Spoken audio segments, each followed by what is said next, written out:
Alhamdulillahi Rabbil Alamin Ar-Rahmanir Rahim Maliki Yaumiddin Iyyaka na'budu wa iyyaka nasta'in Ihdinas siratal mustaqim Siratal ladzina an'amta 'alaihim ghairil maghdubi 'alaihim waladdallin. Amin. Billahi robba wa bil islami dina wa bi muhammadin nabiyyan wa rasulah rabbi yidni ilma waryukni fahma amin ya rabbal alamin. Assalamualaikum warahmatullahi wabarakatuh. Waalaikumsalam warahmatullahi wabarakatuh.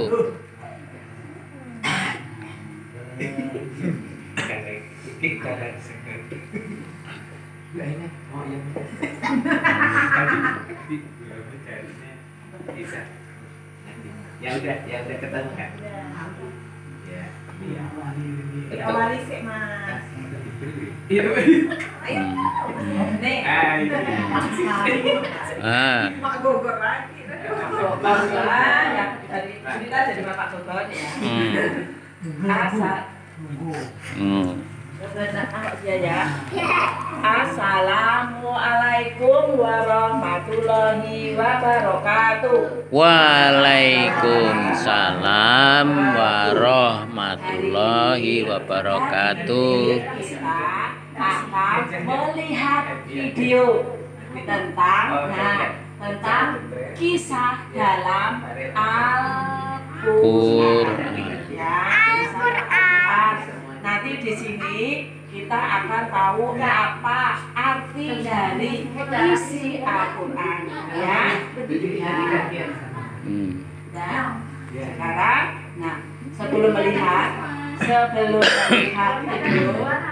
video, sekarang kita ingatkan kembali tentang niat puasa Ramadan. Yuk, sama-sama dulu yuk. Saya puasa Ramadan besok karena Allah. Yang sini yang bisa melafalkan yuk. Bismillahirrahmanirrahim. Nawaitu somagotin ngan adai fardhi sahri Ramadana hadihis sanati wardillahi ta'ala. Mbak Kia lihat TV masuk TV. Baca niat puasa. Ini ya. Setiap malam harus membaca niat puasa. Ya, kalau tidak puasanya tidak sah. Nah, kalau tidak sah rugi, cuma lapar dan haus. Nah, ya, sekarang kita lihat sama-sama ya video tentang kisah dalam Al-Qur'an. Ya, selamat menikmati. Assalamualaikum warahmatullahi wabarakatuh. Waalaikumsalam warahmatullahi wabarakatuh. Diperintahkan Allah Subhanahu wa Ta'ala untuk menghadapkan bayinya ke Sungai Nil.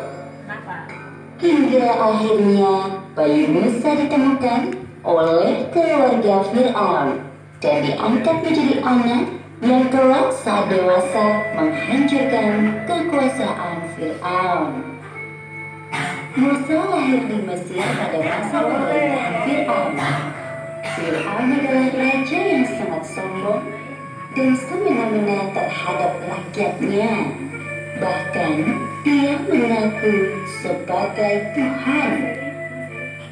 Penduduk Mesir sebagian besar adalah bangsa Kipti. Selain itu juga banyak dari kalangan Bani Israel. Bangsa Kipti menyembah berhala dan Fir'aun sebagai Tuhan mereka, serta mempercayai para peramal dan tukang sihir. Pada suatu hari, para peramal kepercayaan Fir'aun datang ke istana. Wahai Fir'aun, kami datang membawa kabar buruk untukmu. Cepat, katakan apa itu? Ramalan kami mengatakan bahwa tak lama lagi akan lahir seorang anak laki-laki dari Bani Israel yang kelak saat dewasa dia akan menjadikan kekuasaanmu. Apa maksud ucapan kalian? Kami melihat hal serupa kamu di masa akan datang. Sebaiknya kita bersiap-siap sebelum bayi laki-laki itu lahir. Fir'aun bersama para peramalnya mengadakan rapat. Muncul keputusan bahwa setiap wanita yang melahirkan bayi laki-laki pada tahun ini, maka bayinya harus dibunuh. Fir'aun telah menyiapkan al-Gunjur untuk membunuh para bayi laki-laki yang baru dilahirkan. Sementara itu, Udah ditonton belum Ibu anunya, Musa sangat videonya? khawatir jika anak yang dikandungnya adalah bayi laki-laki. Tibalah hari yang dinanti. Bagia masuk TV Ternyata bayi yang dilahirkan Ibu Musa adalah bayi laki-laki. Perasaan Ibu Musa campur aduk antara senang dan sedih. Pada saat itu, ia mendapatkan ilham dari Allah. Seperti yang disebutkan dalam Al-Quran, Surat Al-Qasas ayat 7. Dan kami ilhamkan kepada Ibu Musa, susuilah dia, dan apabila kamu khawatir terhadapnya, maka jatuhkanlah dia ke sungai Nil. Dan janganlah kamu khawatir, dan janganlah pula bersedih hati, karena sesungguhnya kami akan mengembalikannya kepadamu berapa menit dan itu? menjadikannya salah seorang dari para rasul. Ya Allah, hamba titipkan anak Banyak kali sing kepadamu. kemeng. Hamba mohon jaga dan lindungi dia. Ibu Musa menyuruh kakak perempuan Musa untuk mengikuti kemana arah peti itu berlabuh. Ternyata peti itu sampai ke istana kerajaan Fir'aun dan ditemukan oleh istri Fir'aun. Wahai bayi laki-laki yang tampan, telah lama sekali aku menginginkan kehadiran seorang putra, dan sekarang kau hadir di hadapanku. Asia sangat senang dan membawa bayi Musa ke hadapan suaminya. Wahai suamiku tersayang, lihatlah apa yang kubawa. Bayi siapa itu? Bayi laki-laki ini ditemukan para dalang di sekitar istana. Aku mohon padamu, angkatlah dia menjadi anak kita. Kau tidak sedang bercanda, bukan? Bayi laki-laki? Apakah kau lupa akan peraturan yang telah dibuat? Wahai suamiku, jangan kau bunuh bayi ini. Melihat bayi ini, hatiku sangat bahagia. Ia adalah penghibur bagi kita, wahai suamiku. Itu bagimu, namun tidak bagiku. Setelah perdebatan yang cukup panjang, akhirnya hati Fir'aun turun juga saat melihat bayi Musa. Asia sangat senang dan segera mencari ibu susu untuk bayi Musa. Wahai ratu, bayi ini tidak mau menyusu kepada ibu susu manapun. Sepertinya kami harus mencari ke pelosok negeri ini. Oh, baiklah kalau begitu. Laporkanlah padaku jika kalian menemukan wanita itu. Yang kecil tak nampak, kena lindung Aku akan yang berikan hadiah yang besar. sangat banyak. Mendengar kabar tersebut, kakak perempuan Musa menawarkan ibunya kepada dayang istana untuk menyusui bayi laki-laki itu. Ketika para dayang sampai di rumah ibu Musa, ternyata bayi laki-laki itu mau menyusu dengan lahap. Tidak Tumben orang ada yang nangis tahu si bahwa ini sebenarnya nangis terus. wanita ini adalah ibu kandung bayi laki-laki itu. Esoknya, ibu Musa pergi ke istana. Aku sangat berterima kasih kepadamu, wahai ibu. Terimalah segala pemberianku ini sebagai hadiah.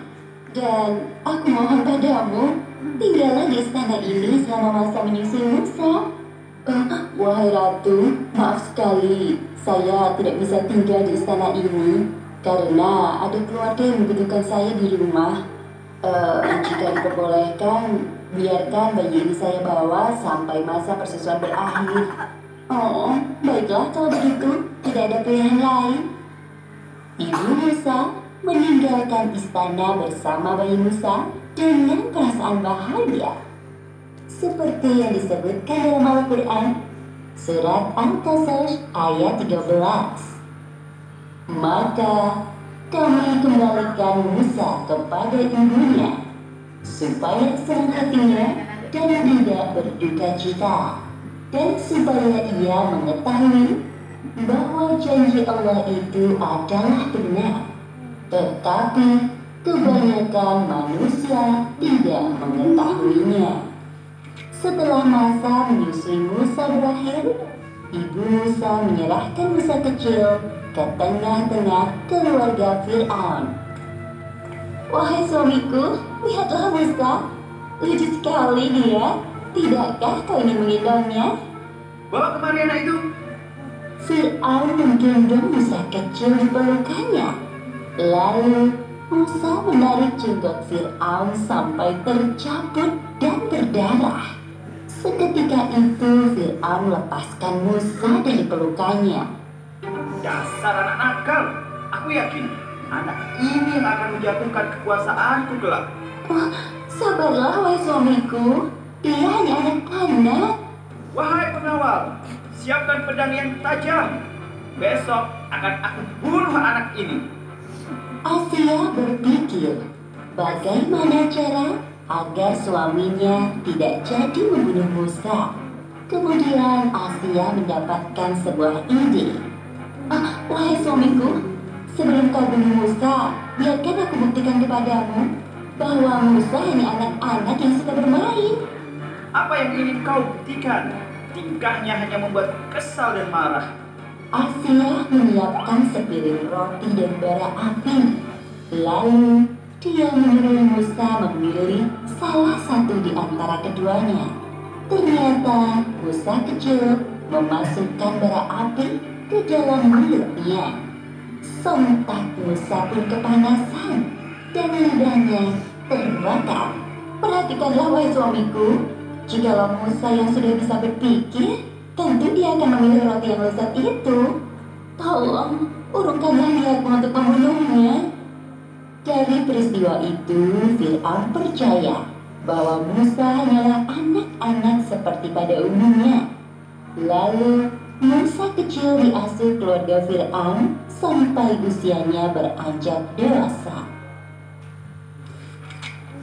Kisah ini disebutkan di Al-Quran Surat Al-Qasas ayat 14 hingga ayat 28.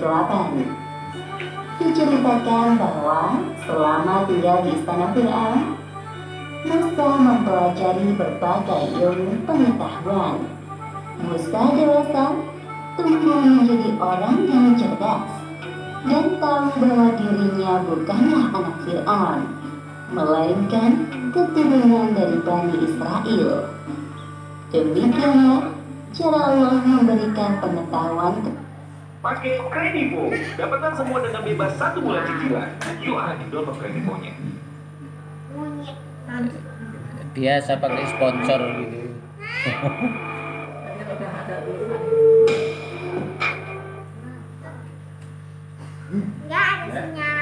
kepada Musa yang kelak akan menghancurkan kekuasaan Fir'aun.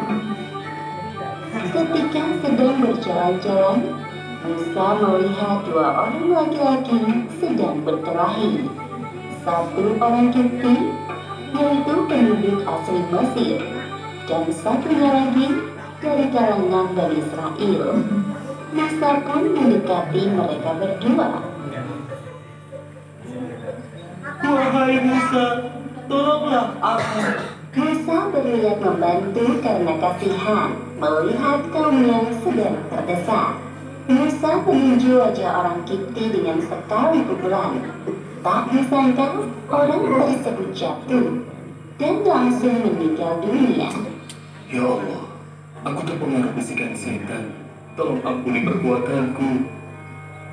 Musa bertaubat atas perbuatan yang tidak sengaja dilakukan dan Allah Subhanahu wa Ta'ala mengampuninya. Seperti yang disebutkan dalam Al-Quran surat Al-Qasas ayat 16. Maka Dia, Allah, mengampuninya. Sungguh Allah, Dialah yang Maha Pengampun, Maha Penyayang. Keesokan harinya, Musa berjalan-jalan di kota dengan perasaan was-was. Lalu Musa melihat Bani Israel yang ditarangnya kemarin berkelahi lagi dengan orang Kipti yang lain. Bani Israel itu meminta pertolongan lagi. Memang seneng kelahi lah itu. Ketika Musa Ya, hendak Margono. memegang orang Kipti, maka dia menghindar dan berkata, Ahai Musa, apa kau mau membunuhku seperti orang Kipti yang kau bunuh kemarin? Musa terdiam sejenak, menyesal atas perbuatannya. Sementara itu, orang Kipti yang menjadi musuh Bani Israel meninggalkan Musa dan Bani Israel. Setelah mendengar bahwa Musa membunuh orang Kipti, Fir'aun sangat marah dan semakin yakin bahwa Musa adalah anak laki-laki yang telah diramalkan akan menjatuhkan kekuasaannya. Pengawal, cepat tangkap Musa dan bawa ke hadapanku. Seorang laki-laki datang dan membawa kabar kepada Musa bahwa Fir'aun sedang mencarinya. Maka Musa bergegas meninggalkan Mesir. Selama perjalanan, Musa terus berdoa kepada Allah agar diselamatkan dari Fir'aun dan orang-orangnya. Kemudian sampailah Musa di sebuah kota bernama Madian. Musa kehausan. Ia mencari sumber air dan menemukan sebuah sumur yang ramai oleh penggembala ternak. Mereka memberi minum ternak-ternaknya sampai kenyang. Tampak di belakang, dua orang perempuan menunggu giliran. Timbullah rasa iba dalam diri Musa melihatnya. Maaf jika saya lancang bertanya. Mengapa kalian tidak memberi ternak-ternak kalian seperti para penggembala itu? Oh, kami tidak dapat memberi minum ternak-ternak ini sebelum penggembala itu pulang. Aku akan membantu kalian. Tanpa menunggu para penggembala itu pergi, Musa ikut menimba air dari sumur dan memasukkan air ke timba besar. Kemudian Musa memberi minum ternak-ternak itu hingga ternak-ternak itu merasa kenyang. Wahai pemuda yang baik, terima kasih atas pertolonganmu. Setelah kedua perempuan itu berpamitan, Musa menyadari bahwa ia telah berjalan cukup jauh tanpa bekal sedikit pun. Kedua kakinya melepuh karena kepanasan dan perutnya keroncongan. Musa berteduh di sebuah pohon dan berdoa kepada Allah. Seperti yang disebutkan dalam Al-Quran surat Al-Qasas ayat 24. Untung pas ndak masuk. Ya Tuhanku, sesungguhnya aku sangat memerlukan sesuatu kebaikan yang Engkau turunkan kepadaku. Sesampainya di rumah, kedua perempuan itu menceritakan kejadian yang baru terjadi kepada ayahnya. Sang ayah adalah Nabi Syuaib. Kemudian sang ayah meminta anaknya untuk mengundang Musa untuk makan di rumah mereka. Allah Subhanahu wa Ta'ala menjawab doa Musa melalui perantara dua orang perempuan yang ditolongnya. Musa memperkenalkan diri dan sopan kepada ayah mereka. Sang ayah bertanya kepada Musa tentang urusannya di Madian. Lalu Musa menceritakan tentang siapa dirinya dan penyebabnya sampai di kota ini. Wahai Musa, janganlah kamu takut dan khawatir. Sesungguhnya Allah telah menyelamatkanmu dari orang-orang yang zalim itu. Wahai ayah, bagaimana jika bisa membantu mengembangkan negeri kita? Selain baik, bisa kuat dan dapat dipercaya.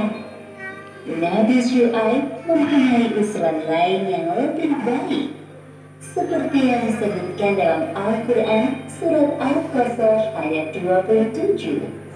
Sesungguhnya aku bermaksud menikahkan engkau dengan salah seorang dari kedua anak perempuanku ini. Baru 21 menit kalau 1 jam lama. Dan jika engkau cukupkan 10 tahun, Masih mampu. maka 1 jam bisa. suatu kebaikan darimu. Dan aku tidak bermaksud memberatkan engkau. Insya Allah engkau akan mendapatiku termasuk orang yang baik. Setelah perjalanan makan berakhir, Musa tinggal dan bekerja di rumah itu, mengurus semua hewan ternak yang jumlahnya sangat banyak. Musa dinikahkan oleh sang ayah dengan salah satu dari anak perempuannya, sesuai dengan kesepakatan mereka.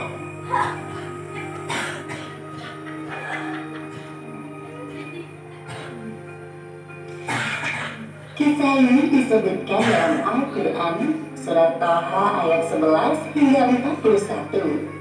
Diceritakan bahwa dalam perjalanannya dari Madian menuju Mesir, Musa berkesempatan untuk berbicara langsung dengan Allah Subhanahu wa Ta'ala di lembah suci Tua.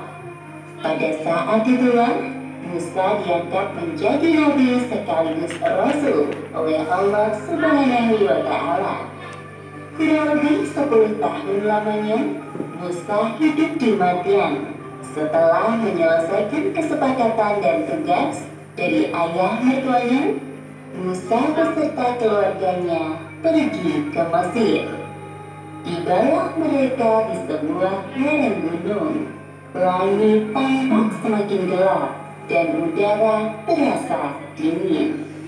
Musa berusaha menghidupkan api untuk penerangan dan penghangat badan.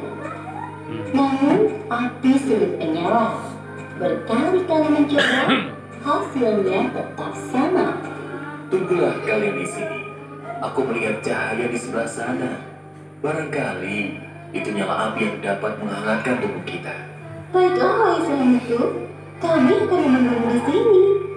Kemudian Musa menuju arah cahaya yang nampak di kejauhan. Ternyata benar, ada nyala api besar dari sebatang pohon. Tiba-tiba terdengar suara memanggil namanya. Dialah Allah Subhanahu wa Ta'ala. Allah Subhanahu wa Ta'ala memerintahkan Musa untuk melepaskan sandalnya, karena ia sekarang berada di lembah yang suci Tua. Saat itulah Allah mengangkat Musa sebagai nabi dan rasul. Kemudian Allah menurunkan wahyu kepada Nabi Musa, seperti yang disebutkan dalam Al-Quran surah Thaha ayat 13 hingga 14. Dan aku telah memilih engkau, maka dengarkanlah apa yang akan diwahyukan kepadamu. Sungguh, aku ini Allah, tidak ada Tuhan selain aku. Maka sembahlah aku dan laksanakan sholat untuk mengingat aku. Nabi Musa adalah salah satu nabi yang diberi kelebihan untuk berbicara secara langsung dengan Allah. yang disebutkan dalam Al-Quran surat Thaha ayat 17. Dan apakah yang ada di tangan kamu, wahai Musa? Ini tongkat yang membantu berjalan untuk mencari makanan bagi ternak peliharaan kami dan juga untuk keperluan yang lainnya. Kemudian Allah menyuruh Nabi Musa melemparkan tongkatnya. Nabi Musa melemparkan tongkatnya ke tanah. Tiba-tiba tongkat itu berubah menjadi ular besar. Nabi Musa sudut ke belakang karena ketakutan melihat tongkatnya berubah menjadi ular besar. Allah menghibur Nabi Musa yang ketakutan. Seperti firman-Nya dalam Al-Quran surat Thaha ayat 18. Peganglah ia dan jangan takut. Kami akan mengembalikannya kepada keadaan semula. Lalu Nabi Musa diperintahkan Allah untuk memasukkan tangannya ke dalam lengan baju, seperti yang disebutkan dalam Al-Quran surat Thaha ayat 22. Dan kepitlah tanganmu ke ketiakmu, niscaya ia keluar menjadi putih bercahaya tanpa cacat, sebagai mukjizat lain. Nanti kena. Tugas Nabi Musa selanjutnya adalah berdakwah kepada Fir'aun yang mengaku dirinya sebagai Tuhan. Beliau merasa takut karena dulu secara tidak sengaja pernah membunuh seorang Kipti, pendiri asal Mesir, yang menyebabkannya melarikan diri ke kematian. Ya Allah, aku mohon padamu, mudahkan langkahku menghadapi Fir'aun. Jadikan saudaraku Harun sebagai temanku berdakwah kepada Fir'aun, karena ia lebih ahli dalam berbicara dan berdebat dibanding aku. Permintaan Nabi Musa dikabulkan Allah. So, si Jessica gak singen? Allah mengangkat Nabi Musa menjadi Rasul, seperti yang disebutkan dalam Al-Quran surat Thaha ayat 41. Dan aku telah memilihmu menjadi Rasul untuk diriku. Kisah ini disebutkan di Al-Quran surat Asy-Syu'ara ayat 16 hingga 51. Diceritakan bahwa setelah Nabi Musa mendapatkan wahyu, beliau diperintahkan Allah bilang udah besar nangis malu. Nabi Musa, Allah memilih malu lah udah besar Harun untuk membantunya ketika berhadapan dengan Fir'aun. Allah Subhanahu wa Ta'ala juga mengangkat Harun menjadi seorang nabi. Sebelum berhadapan langsung dengan Fir'aun, mereka bertarung dengan ahli sihir Fir'aun terlebih dahulu. Sepi masuk TV kok nangis, malu lah. Beberapa tahun kepergian Nabi Musa dari Mesir, di banyak tempat Nabi Musa melihat kaumnya, yaitu Bani Israel, sedang diperbudak oleh Fir'aun. Menyaksikan hal tersebut, beliau merasa sedih. Nabi Musa dan Nabi Harun pergi menuju istana Fir'aun. Aku hanya mengenalmu, wahai Harun. Siapa laki-laki di sampingmu itu? Ini adalah Musa, adikku. Aku pikir engkau tidak melupakannya, wahai Fir'aun. Kami berdua adalah Rasul utusan Allah. Wahai Fir'aun, tujuan kami datang kemari adalah memintamu agar membebaskan kaum Bani Israel dari perbudakan yang kejam. Jadi kau ini Musa, berani sekali datang kemari.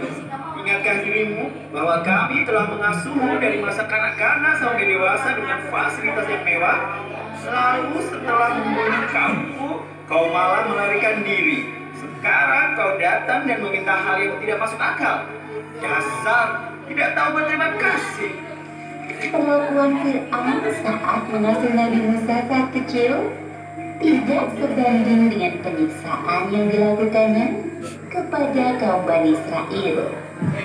Seperti yang disebutkan dalam Al-Quran surat Asy-Syu'ara ayat 22. Dan itulah kebaikan yang telah engkau berikan kepadaku, Sementara itu, engkau telah memperbudak Bani Israel. Pria pemuda Lokiti itu, aku tidak sengaja melakukannya. Lalu aku bertobat dan keluar dari Mesir.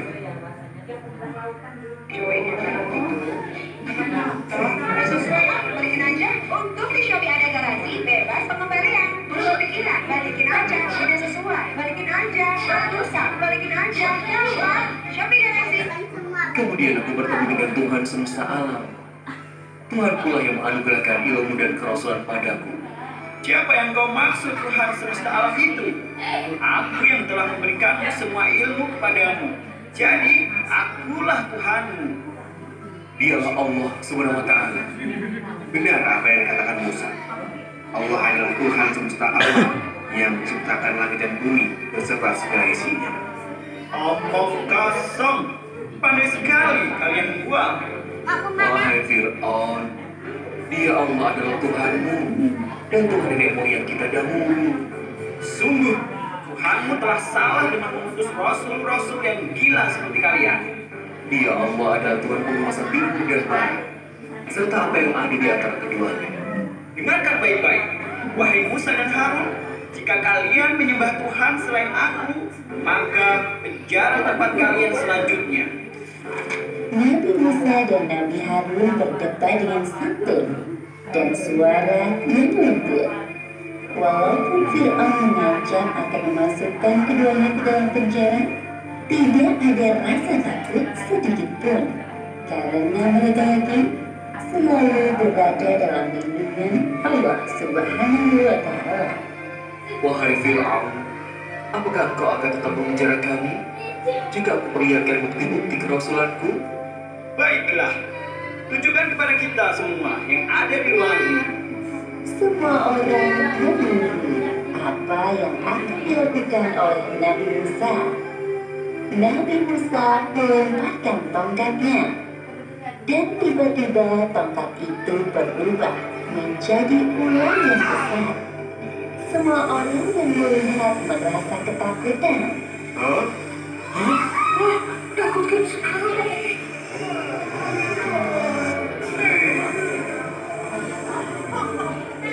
Kemudian Nabi Musa mengeluarkan tangannya dari dalam bajunya. Tiba-tiba tangan itu bercahaya. Dalam hatinya, orang-orang yang berada di ruangan itu kagum dengan mukjizat Nabi Musa. Lumayan juga sihirnya Musa ini. Aku yakin kedatangan Musa kali ini ingin menghancurkanmu dengan sihirnya. Lalu apa rencanamu, wahai Fir'aun? Wahai pengawal, tangkap mereka berdua dan jebloskan ke dalam penjara. Sementara Nabi Musa dan Nabi Harun berada di penjara, Fir'aun mengumpulkan seluruh ahli sihir. Setelah ditentukan waktunya, tibalah saatnya pertarungan antara Nabi Musa dan para ahli sihir yang jumlahnya tidak sedikit. Hari ini kita akan menyaksikan pertarungan antara Musa si pengkhianat dan kemudian ahli sihir dan berbagai macam negeri. Wahai Fir'aun, apa yang kami peroleh jika dapat mengalahkan Musa? Kami ingin hadiah yang besar. Jangan khawatir, masing-masing dari kalian akan aku beri jabatan yang tinggi. Silakan kalian mulai dulu. Demi Fir'aun, pasti kami akan menang. Para ahli sihir melemparkan tali temali yang berubah menjadi ular kecil yang jumlahnya sangat banyak. Sebenarnya itu adalah tipuan dari tali yang dilemparkan. Sedangkan para ahli sihir itu membutakan mata orang-orang yang menyaksikan, seolah-olah tampak seperti ular. Kemudian Nabi Musa melemparkan tongkatnya. Tiba-tiba berubah menjadi ular besar yang dengan sigap melahap semua tipuan ahli sihir. Melihat mukjizat Nabi Musa yang dahsyat, para ahli sihir itu tertutup hatinya dan bersujud di hadapan Nabi Musa. Kami beriman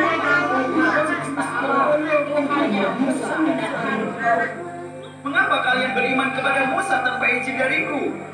Jika kalian tetap seperti itu, aku akan memotong tangan dan kaki kalian bersilangan. Lalu aku salib kalian semua. Para ahli sihir itu tetap pada pendiriannya dan tidak takut pada ancaman Fir'aun. Mereka pun berdoa seperti yang disebutkan dalam Al-Quran surat Asy-Syu'ara ayat 51. Sesungguhnya kamu Bang Gi, menginginkan ada kemarin soalnya saya ada. akan mengampuni kesalahan kami karena kami menjadi orang yang pertama-tama beriman. Iya. Kisah ini disebutkan di Al-Quran surat Al-A'raf ayat 127 hingga 135. Setelah Nabi Musa mengalahkan ahli sihir Fir'aun sampai mereka bertaubat, tidak lantas menjadikan Fir'aun beriman kepada Allah. Fir'aun semakin bertindak semena-mena terhadap Bani Israel sampai Allah Subhanahu wa Ta'ala menurunkan azab kepada Fir'aun dan kaumnya. Nabi Musa tak henti-hentinya berdakwah kepada Fir'aun dan kaumnya agar mau beriman kepada Allah. Namun Fir'aun dan kaumnya tetap sombong dan tidak mau beriman kepada Allah. Hanya Bani Israel yang menjadi pengikut Nabi Musa. Wahai Fir'aun, aku tidak meminta kekuasaan atau kekayaanmu sedikitpun. Aku hanya mengajakmu untuk beriman kepada Tuhan Allah. Wahai Musa, akulah Tuhanku yang sebenarnya. Seharusnya engkau yang beriman kepadaku. Hari demi hari, penderitaan kaum Bani Israel semakin berat. Mereka dijadikan budak dan pekerja kasar tanpa upah. Setiap orang yang berani melawan perintah Fir'aun atau tidak mau menyembahnya akan dihukum mati, termasuk membunuh anak laki-laki dari kaum Nabi Musa. Wahai Musa, kami sangat menderita hidup di Mesir ini. Bukankah engkau adalah utusan Allah? Mintalah kepadanya agar menghukum Fir'aun yang telah bertindak sewenang-wenang. Sabarlah, wahai kaumku. Sesungguhnya Allah tidak akan membiarkan hambanya terzalimi. Kemudian Allah menurunkan azab kepada Fir'aun dan kaumnya berupa kemarau panjang selama beberapa tahun. Seperti yang disebutkan dalam Al-Quran surat Al-A'raf ayat 130. Dan sungguh kami telah menghukum Fir'aun dan kaumnya dengan mendatangkan musim kemarau bertahun-tahun dan kekurangan buah-buahan agar mereka mengambil pelajaran. Wahai Fir'aun, kita sudah melakukan berbagai cara agar langit menurunkan hujan. Namun, belum ada hasil. Kami telah memperbanyak persembahan, namun sepertinya usaha kami sia-sia. Fir'aun sedang berpikir bagaimana caranya agar hujan turun. Ia tidak mau kelihatan bodoh di hadapan kaumnya. Fir'aun berjanji akan menyelesaikan masalah ini. Di istana, Fir'aun berdiskusi dengan para penasihat kerajaannya. Menurut kalian, apakah ada cara lain agar musim kemarau ini segera berganti? Ada satu cara yang belum kita lakukan, wahai Fir'aun. Apa itu? Kita belum meminta pada Tuhannya Musa. Bukankah Tuhannya Musa dapat melakukan segalanya? Baiklah, panggil Musa ke hadapanku. Nabi Musa mendatangi Fir'aun di kerajaannya seorang diri. Wahai Musa, kau punya Tuhan yang mampu melakukan apa saja. Benar bukan? Iya, benar. Saat ini Mesir sedang ditimpa kemarau panjang. Jika Tuhanmu dapat menurunkan hujan dari langit, maka aku akan beriman kepadanya. Benarkah yang kau ucapkan itu, wahai Fir'aun?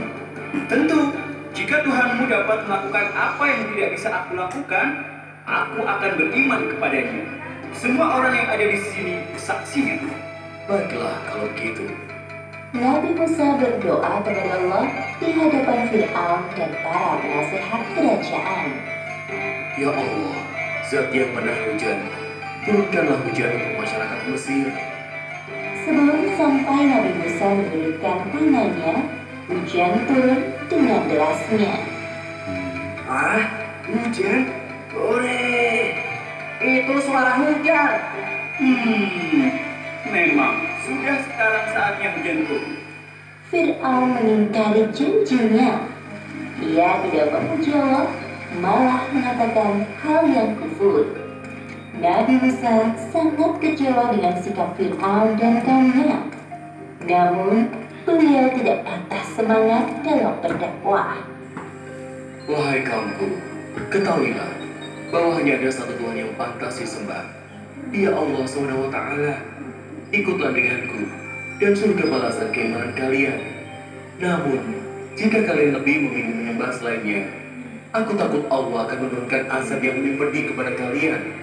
Wahai Musa, bukti apapun yang kau bawa, kami tetap tidak akan beriman kepadamu maupun ajaranmu. Benar apa katanya. Fir'aun satu-satunya Tuhan kami. Setelah panen melimpah, hujan tak kunjung berhenti. Lalu muncul angin topan yang dahsyat. Sebagaimana disebutkan dalam Al-Quran surat Al-A'raf ayat 133. Maka kami kirimkan kepada mereka topan, belalang, kutu, katak dan darah. Air itu berubah menjadi darah sebagai bukti-bukti yang jelas. Tetapi mereka tetap menyombongkan diri dan mereka adalah kaum yang berdosa. Wahai Musa, mintalah kepada Tuhanmu agar Dia, Allah, menghentikan hujan ini. Kami berjanji akan beriman kepada Tuhanmu. Kemudian Nabi Musa berdoa kepada Allah dan hujan pun berhenti. Kemudian Allah juga menumbuhkan tanaman dan buah-buahan di kebun mereka. Namun ternyata mereka mengingkari janjinya. Inilah yang sesungguhnya kami inginkan. Beberapa hari berikutnya, Allah mengirimkan belalang di kebun-kebun mereka hingga semua tanamannya mati. Wahai Musa, sekali lagi kami mohon, mintalah kepada Allah agar mengusir belalang-belalang ini dari kebun kami. Maka kami akan beriman kepada Allah dan membiarkan Bani Israel pergi bersamamu. Kami bersungguh-sungguh. Nabi Musa kembali berdoa kepada Allah. Setelah Allah menghilangkan belalang di kebun mereka mengingkari janjinya lagi. Kejadian itu terulang sampai Allah menurunkan kutu-kutu pada hasil panen mereka. Katak-katak yang memenuhi rumah-rumah mereka hingga air yang berubah menjadi darah. Akibatnya, mereka hampir mati kehausan karena tidak minum. Setelah mereka putus asa, mereka menghadap Fir'aun. Wahai Fir'aun, lihatlah keadaan kami ini. Kami semua menderita karena belah Musa. Ketahuilah bahwa ini semua adalah sihir Musa. Kemudian Fir'aun mendatangi Nabi Musa dan kembali melakukan tipu dayanya. Wahai Musa, jika Tuhanmu mau mencabut semua penderitaan kami, pasti aku dan kaumku mau beriman kepadanya. Aku juga membebaskan Bani Israel dari perbudakan dan membiarkan mereka ikut bersamamu. Mendengar penawaran Fir'aun, Nabi Musa pun kembali berdoa kepada Allah. Ya Allah, ya Tuhanku, untuk yang terakhir kalinya, hamba mohon agar Engkau mencabut semua azab pada Fir'aun dan kaumnya. Dalam sekejap, Allah mengabulkan doa Nabi Musa. Namun malamnya, hal yang sama kembali terjadi. Fir'aun dan pengikutnya tidak bersungguh-sungguh bertaubat. Nabi Musa merasa sangat sedih karena usahanya selama ini sia-sia. Kisah ini disebutkan beberapa kali di Al-Quran. Salah satunya ada di dalam surat Asy-Syu'ara ayat 52 hingga 68. Setelah berkali-kali Fir'aun ingkar janji kepada Nabi Musa, maka Allah memerintahkan Nabi Musa dan Bani Israel agar segera meninggalkan Mesir. Namun, Fir'aun dan para tentaranya mengejar mereka sampai ke Laut Merah. Mesir kembali ramai dengan aktivitas masyarakatnya, seperti sebelum turunnya azab dari Allah. Sebenarnya setelah kejadian azab itu, Itu makanan. Kamu bisa berdagang dengan nyaman. Kalau mau punya kaum Kipti meragukan ketuhanan Fir'aun dan mulai percaya kepada Tuhannya Musa. Namun Fir'aun dengan segala kuasanya menghasut pikiran mereka. Wahai kaumku, lihatlah perubahan yang terjadi pada Mesir sekarang. Semua ini tidak akan terjadi tanpa campur tangan ketuhananku.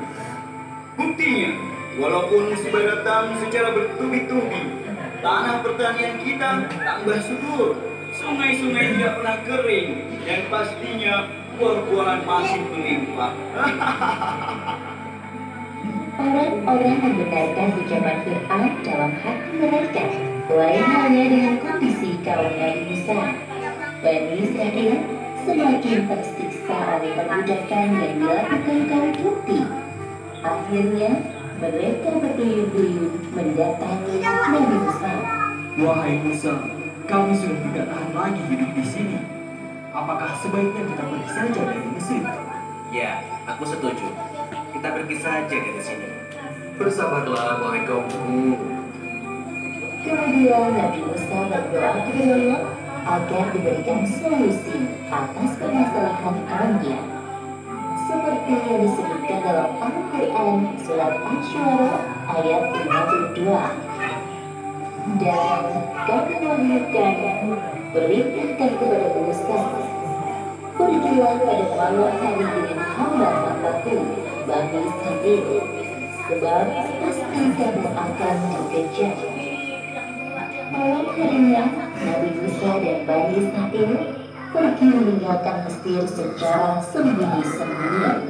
Waktu malam dipilih agar kepergian mereka tidak terlihat oleh kaum Kipti dan orang-orang Fir'aun. Keesokan harinya, kabar tentang kepergian Musa dan para pengikutnya sampai juga ke telinga Fir'aun. Seenaknya saja mereka melarikan diri dariku. Wahai pengawal, siapkan pasukan untuk mengejar Musa dan Bani Israel. Aku yakin mereka belum pergi terlalu jauh. Lagi pula, jumlah Bani Israel tidak banyak. Tidak sulit bagi kita mengejarnya. Siap, Pangdam? Setelah semua disiapkan, Fir'aun dan pasukannya menyusul Nabi Musa dan Bani Israel dengan menunggangi kuda dan peralatan perang yang hebat. Ketika Nabi Musa dan pengikutnya sampai di tepi laut, perjalanan mereka berhenti. Wahai Musa, sekarang bagaimana ini? Di depan kita terbentang lautan luas. Tanpa perahu, kita tidak bisa menyeberangi laut ini. Kami takut kalau Fir'aun dan pasukannya menyadari kepergian kita dan menyusul kita. Aduh, bagaimana ini, wahai Musa? Wahai kaumku, sekali-kali kita tidak akan tersusul. Sesungguhnya Tuhanku besertaku. Telah Dia akan memberi petunjuk kepadamu. Seperti yang disebutkan dalam Al-Quran, lalu kami wahyukan kepada Musa, tujulah laut itu dengan tongkatmu. Maka terbelahlah lautan itu, dan setiap belahan seperti gunung yang besar. Lalu Nabi Musa memanggilkan tongkatnya ke laut. Seketika itu lautan terbelah menjadi dua. Di tengah-tengahnya terhampar jalan panjang untuk melintas. Masya Allah. Masya Allah. Ayo, kita segera bergegas. Baik, Ayo, cepat. Fir'aun dan para pengikutnya sampai ke tepi laut merah. Mereka takjub melihat pemandangan laut yang aneh. Belum pernah aku lihat hal seperti ini sebelumnya. Sihir apa ini di sebelah lautan? Mereka melewati jalan ini. Ayo kita kejar. Ayo maju pasukan. Habis di tengah laut dia. Semuanya sampai di tengah perjalanan mengejar Musa, tampak Musa dan kaumnya. Lihat, itu Bani Israel. Aku melihatnya. Namun, atas izin Allah, tiba-tiba jalan yang terbentang di antara dua laut itu kembali berubah menjadi laut. Allah menyelamatkan Nabi Musa dan Bani Israel, sedangkan Fir'aun dan pasukannya tenggelam di lautan. Wallahu Akbar. Fir'aun menyadari kesalahannya. Ya Allah, sesungguhnya aku percaya tidak ada Tuhan selain Engkau. Hanya Musa dan Bani Israel. Hamba berserah diri kepadamu ya Allah. Tolong selamatkan hamba. Namun semuanya telah terlambat. Allah tidak menerima taubat Fir'aun. Seperti yang disebutkan dalam Al-Quran Surat Yunus ayat 91. Apakah sekarang baru kamu beriman? Padahal sesungguhnya kau telah durhaka sejak dahulu, dan engkau termasuk orang yang berbuat kerusakan. Sedangkan di pihak Musa, Bani Israel masih khawatir dengan keadaan musuhnya. Wahai Musa, apakah Fir'aun benar-benar tenggelam di laut ini? Ya, karena Fir'aun menganggap bahwa dirinya Tuhan yang tidak akan mati. Pastikan mereka tenggelam di laut. Tidak mungkin mereka masih hidup. Bukankah begitu, wahai Musa? Benar, wahai kaumku. Fir'aun dan pasukannya tenggelam di laut. Namun Allah menyelamatkan jasad Fir'aun sebagai pelajaran bagi manusia di masa mendatang. Bahwa kisah Fir'aun yang kejam dan mengaku-ngaku sebagai Tuhan benar-benar bisa nyata. Kisah ini disebutkan dalam Al-Quran pada surat Al-A'raf ayat 138 hingga 145. Diceritakan bahwa setelah Nabi Musa beserta Bani Israel selamat dari penjara Fir'aun, mereka meninggalkan Mesir dan melanjutkan perjalanan menuju kota Palestina. Di tengah perjalanan, tibalah Nabi Musa dan Bani Israel di suatu pemukiman penduduk. Terlihat bahwa penduduk di daerah itu masih menyembah patung berhala. Melihat fenomena tersebut, Bani Israel mulai resah. Mereka pun mengungkapkan keresahannya kepada Nabi Musa. Wahai Musa, buatkanlah kami patung seperti orang-orang yang memuliakan Tuhannya itu. Apa yang kalian maksud dengan Tuhan? Itu adalah patung-patung berhala yang mereka sembah. Kalian ini seharusnya lebih baik dari mereka. Nabi Musa kecewa dan sedih mendengar permintaan kaumnya itu. Padahal jelas-jelas Bani Israel baru saja diselamatkan Allah Subhanahu wa Ta'ala dari kejaran Fir'aun dan pasukannya. Wahai kaumku, bukankah Allah yang menyelamatkan kalian dari kekejaman Fir'aun? Sesungguhnya Allah sangat memuliakan golongan dari kalian. Seperti yang disebutkan dalam Al-Quran Surat Al-A'raf ayat 140. Dia Musa berkata, "Pantaskah aku menjadi pilihan untuk Musa ya Allah? Padahal dia telah melahirkan kamu atas segala umat pada masa itu." Mendengar apa yang disampaikan oleh Nabi Musa, barulah Bani Israel menyadari kekeliruannya. Pada malam harinya, Nabi Musa mendapatkan petunjuk melalui mimpi bahwa ia diutus Allah untuk pergi ke bukit Tursina, sebagaimana yang disebutkan dalam Al-Quran Surat Al-A'raf ayat 142. Dan yang telah ditunjukkan kepada Musa memberikan Taurat 30 malam.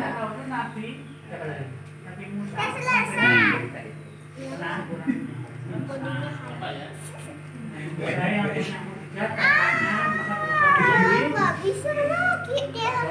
Saya nggak penjelasannya. Ya. Tongkatnya bisa berubah menjadi. Ya, nah tadi itu siapa ya yang tadi siapa?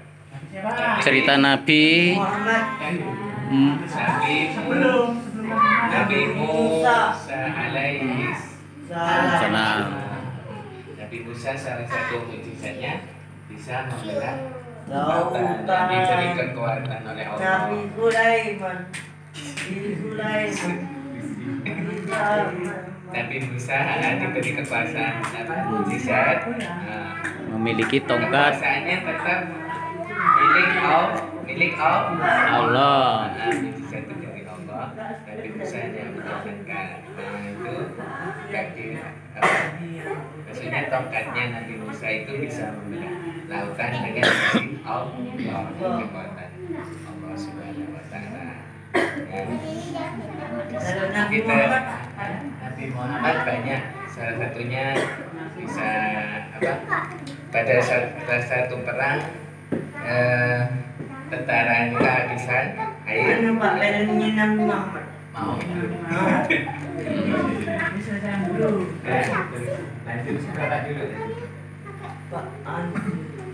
Oke, kita sudah melihat sebagian dari kisah Nabi Musa alaihissalam.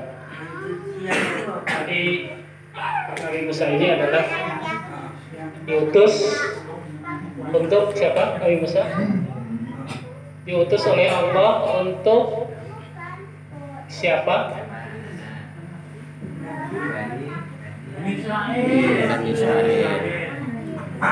Untuk Bani Israel ya.